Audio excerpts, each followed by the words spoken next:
50 கோடி வாங்கிக்கோ ஒரு எம்எல்ஏவானு. இதனுடைய விளைவு தான் இந்த குதிரை பேரம்.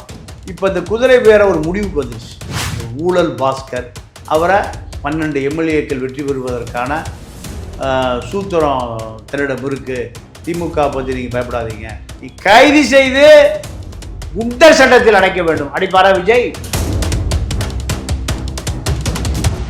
உதயநிதியை முதலமைச்சராக்குவது தான் அவர்களுடைய திட்டம். இந்த திட்டம் தவிடுபடி ஆயிடுச்சு. விஜய 4ஆம் தேதி தேர்தல் முடிவு வந்த பிறகு அன்று இரவு அவர் ஆஸ்திரேலியா போகிறதுக்கு பயண டிக்கெட் போட்டிருந்தார். ஆட்சிக்கு வர முடியாதுங்கிறதுக்கான ஆதாரம் என்னன்னா விஜயை 2 இடத்துல போட்டிட்டு 40 நாமினேஷன் தாக்கல் பண்ணிட்டு திருப்பி அவன் தேர்தலுக்கே போகலை. தேர்தல் அதிகாரி கூப்பிட்டு நீ வெற்றி பெற்றதுக்கான சான்றிதழ் தயார் வாங்கிட்டு போன்னு கொடுத்தான். ஆனால் இதையெல்லாம் தாண்டி நாற்காலியில் விஜய் அமர்ந்ததை இவர்களால் சகித்து கொள்ள முடியும். குறிப்பாக உதயநிதிக்கு தூக்கமே வரல. என்ன பண்ணுவே தெரியாது. ஒரு 10 பேரை இழுத்து ஆட்சியை கவுத்து 10 பேரை எத்தனை கோடி வேணா கொடு. டிமாண்டுக்குள்ளவா ஒன்று எங்கிட்ட பணம் வாங்கிட்டு எங்கள் கட்சிக்குள்ளவா, இல்லைனா உன்னை வந்து டார்கெட் பண்ணி தேவையில்லாமல் நாங்களே எல்லாம் அதாவது மொத்தமாக சேர்ந்து அழிப்போம். எப்படியாவது தூக்கு. என்ன பண்ற? உன்னால தூக்க முடியலையா? எவ்வளவு கோடி திருடுன? இப்படி 5 பேருக்கும் தினம் தினம் அர்ச்சனை. அனிதா ராதாகிருஷ்ணன் நைட்டு பிடிச்சி காலையில் வந்துட்டாரு. ஏவா வேலு ஆஸ்பத்திரியே சொந்தமாக வச்சுருக்காரு. சிங்கப்பூரில் போய் படுத்திருக்காரு. செந்தில் பாலாஜி தலைமறைவுன்னு சொல்கிறாங்க. தலைமறைவில் அவர் கரூரில் கார்னரில் டீ சாப்பிட்டுட்டு இருக்காரு.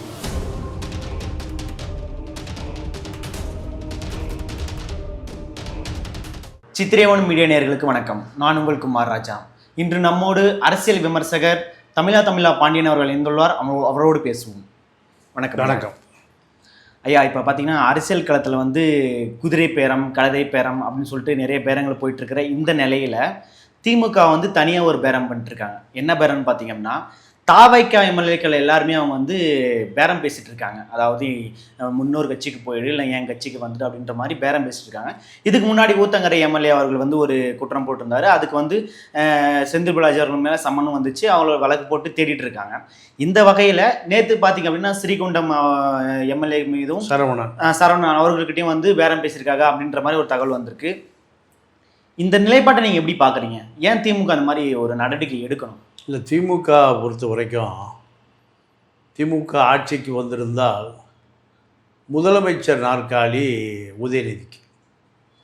உதயநிதியை முதலமைச்சராக்குவது தான் அவர்களுடைய திட்டம். இந்த திட்டம் தவிடுபடி ஆயிடுச்சு. தவிடுபடி ஆனதற்கு பிறகு நீங்கள் இவர்கள் தோல்வியுற்றால் எடப்பாடி வருவார். எடப்பாடி முதலமைச்சர் நாற்காலியில் உட்காருவார். அதிமுக அமரும். ஒரு 50% அதிருப்தியாக இருக்கும். இருந்தாலும் திமுகவுடைய வேலைகள் 50% அதிமுக ஆட்சியில் நடக்கும். ஆனால் இப்போ இந்த தேர்தல் முடிவு இவர்கள் எதிர்பார்க்காத ஒரு அதிர்ச்சியான முடிவு. கற்பனையை செய்து பார்க்க முடியாத நாற்காலியில் விஜய் அமர்ந்திருக்கார். விஜயே எதிர்பார்க்காத முடிவு. விஜய 4ஆம் தேதி தேர்தல் முடிவு வந்த பிறகு அன்று இரவு அவர் ஆஸ்திரேலியா போகிறதுக்கு பயண டிக்கெட் போட்டிருந்தார். ஆஸ்திரேலியாவில் ஒரு 15 நாள் ஓய்வு எடுக்கலாம், ஆட்சிக்கு நம்ம வர முடியாது. ஏன்னா ஆட்சிக்கு வர முடியாதுங்கிறதுக்கான ஆதாரம் என்னன்னா விஜயை 2 இடத்துல போட்டிட்டார். எம்எல்ஏ சீட்டு நம்ம ஜெயிக்க முடியாது. திருச்சி இல்லைன்னா பெரம்பூர், இப்படி 2 தொகுதியில் அவரே சந்தேகத்துக்கு இடமாக தான் போட்டிக்கிட்டார். ஆனால் மக்கள் 108 சீட்டை எப்படி கொடுத்தான்னா, இந்த வேட்பாளர்கள் 10,000 ரூபா கட்டி நாமினேஷன் தாக்கல் பண்ணுறான். 40 நாமினேஷன் தாக்கல் பண்ணிட்டு திருப்பி அவன் தேர்தலுக்கே போகலை. தேர்தல் அதிகாரி கூப்பிட்டு நீ வெற்றி பெற்றதுக்கான சான்றிதழ் தயார் வாங்கிட்டு போன்னு கொடுத்தான். பல தொகுதிகளில் திமுக அதிமுக இந்த தேர்தலில் ஒரு தொகுதிக்கு குறைந்தபட்சம் 30 கோடி ரூபாயிலிருந்து 50 கோடி ரூபாய்க்கு செலவு பண்ணாங்க. அப்போது திமுக 10,000 கோடி, அதிமுக ஒரு 7,000 கோடி 17,000 கோடி ரூபாய் சொந்த காசு எடுத்து செலவு பண்ணேன். இப்போது விசிகாவுக்கு நான் பணம் கொடுத்தேன், இதை காமிச்சு தான் திமுக இப்பவும் மிரட்டிகிட்டு இருக்கான். ஆனால் இதையெல்லாம் தாண்டி நாற்காலியில் விஜய் அமர்ந்ததை இவர்களால் சகித்து கொள்ள முடியவில்லை. குறிப்பாக உதயநிதிக்கு தூக்கமே வரல, தூக்கமே போயிடுச்சு. அரசியலே தெரியாத, அரசியல் அரிச்சுவடியே படிக்காத ஒரு விஜய் உட்கார்ந்துருக்காரு. 75 ஆண்டு கால கட்சி நம்ம கட்சி.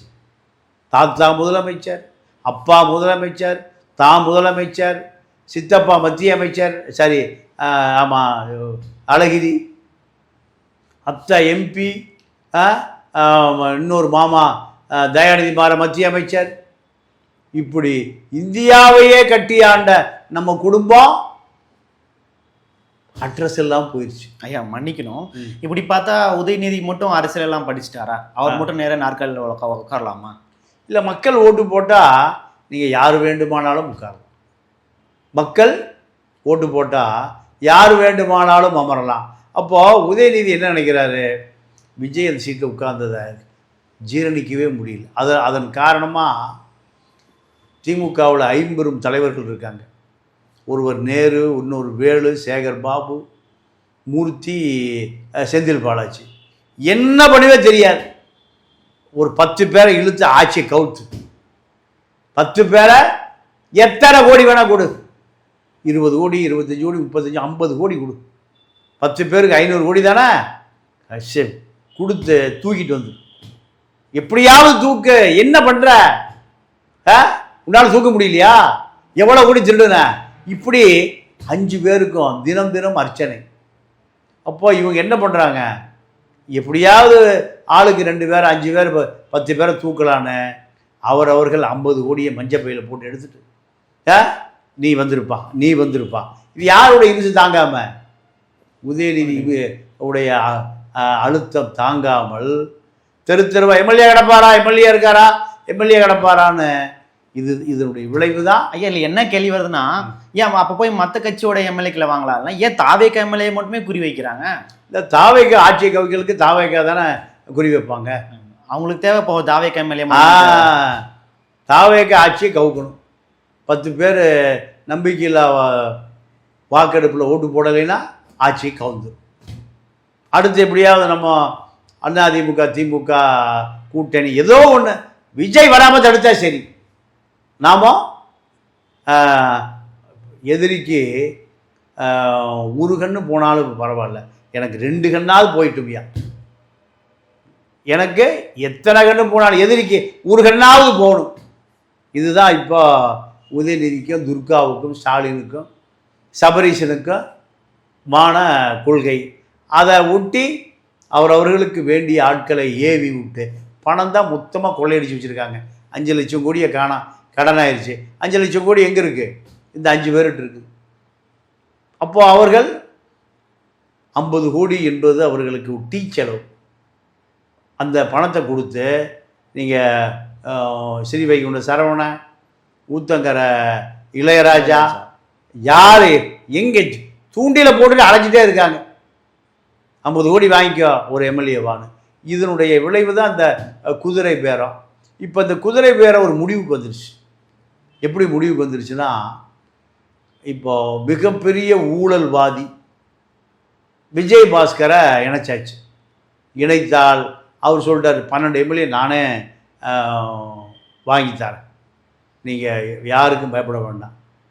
12 எம்எல்ஏ, ஒரு எம்எல்ஏக்கு 50 கோடி ரூபா செலவு பண்ணியாது, நான் ஜெயிக்க வைக்கிறேன். யார் இவர் விஜய் பாஸ்கர் திமுக வாங்கி தராரா? திமுகவுக்கு இல்லை, விஜய்க்கு வாங்கி தராரா?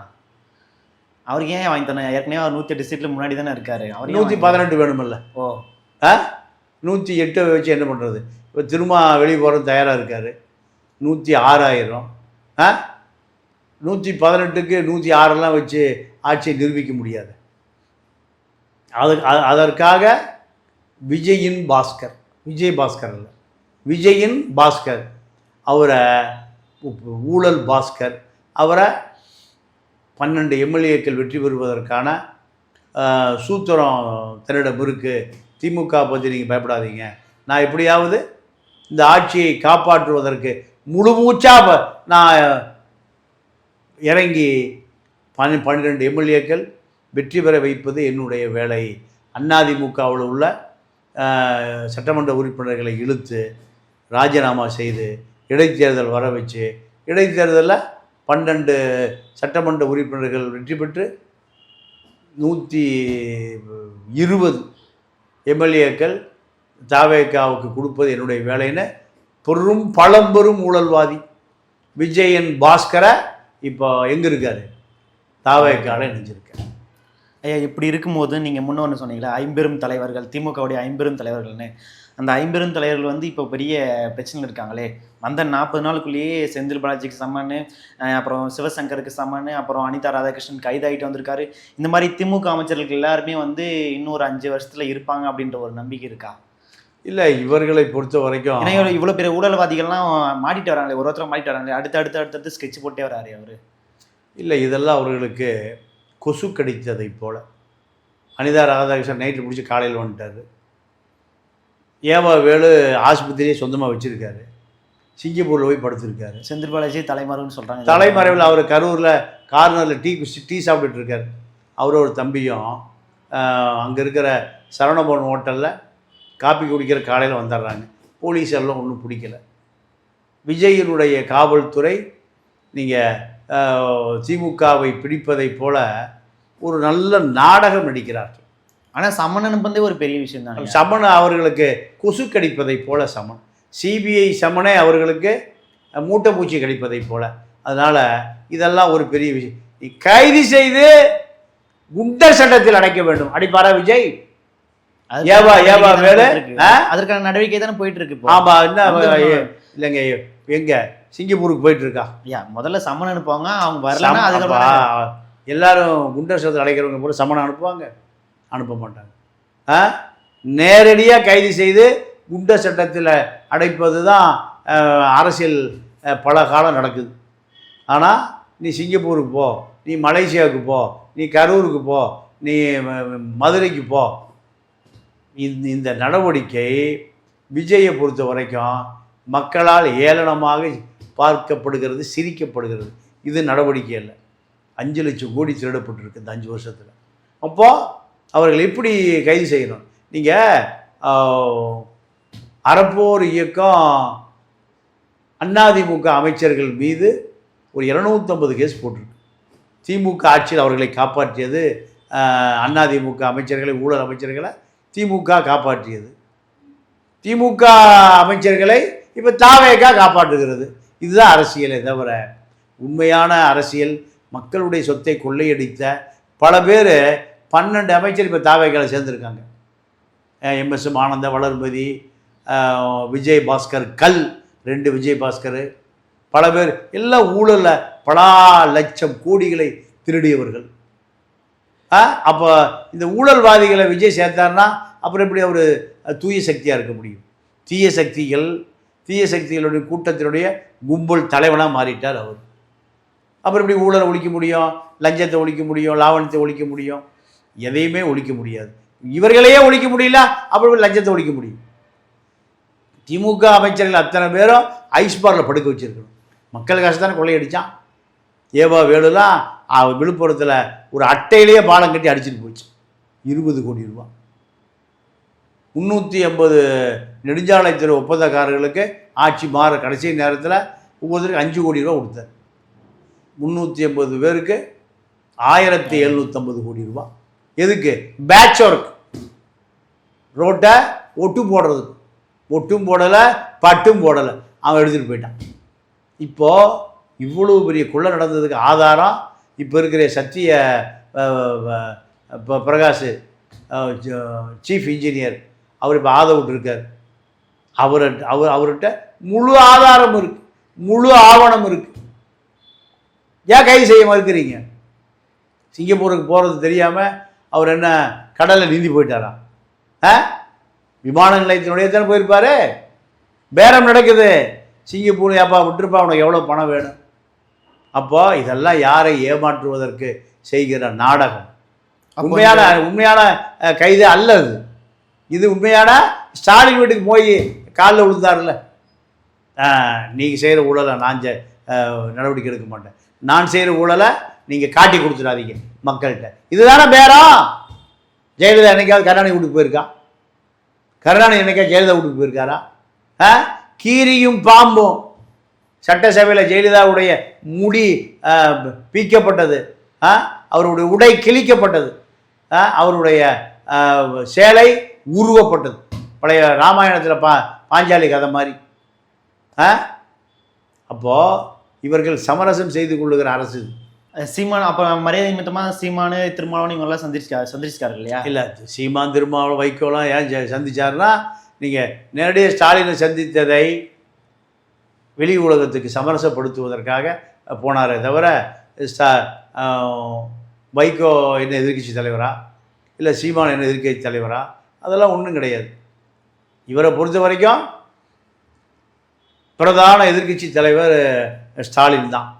ஸ்டாலின் வீட்டுக்கு போனது, உங்கள் மேலே எந்த ஊழல் நடவடிக்கை எடுக்க மாட்டேன், நீங்கள் நான் செய்கிற ஊழலை மக்கள்கிட்ட காட்டி கொடுத்துடாதீங்க. ஏன்னா ஊழலின் மொத்த உருவம் திமுக, ஊழலே திமுக, திருடர்கள் முன்னேற்ற கழகம். அது பல ஆயிரம் கோடி திருடப்பட்ட, பல ஆயிரம் கோடி கொள்ளையடிக்கப்பட்ட ஆட்சி. அதனால தான் மக்கள் திமுகவை ஒழிப்பதற்காக தாவேகாவை ஆட்சியில் அமர்த்தினார்கள். தாவேகாவும் திமுக போன வழியிலே போக ஆரம்பித்து விட்டது என்ற செய்தி தான் இப்போ வருது.